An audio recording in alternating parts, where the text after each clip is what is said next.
Alhamdulillahirrahmanirrahim. Pada siang hari ini Polrestabes Palembang diinisiasi oleh Satuan Lalu Lintas, kita melaunching mobil vaksinasi mobile Polrestabes Palembang.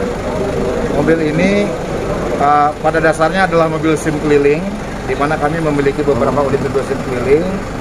Kebetulan untuk mobil ini alat SIM-nya kita pasang di mall pelayanan publik yang sebagaimana sudah beroperasi sekarang ini. Kemudian karena mobil ini selama ini digunakan untuk sosialisasi COVID, kita naikkan derajatnya, kita menggunakan alat, kita BKO-kan dengan Kasindokes Polrestabes Palembang, sehingga sekarang berfungsi sebagai mobil vaksinasi mobile.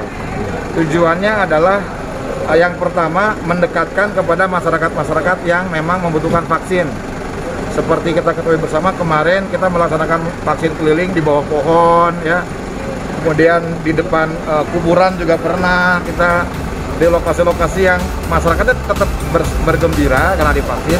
Namun kita merasakan kita butuh sebuah tempat yang lebih privilege, yang lebih bersih dan aman. 3, 2, 1.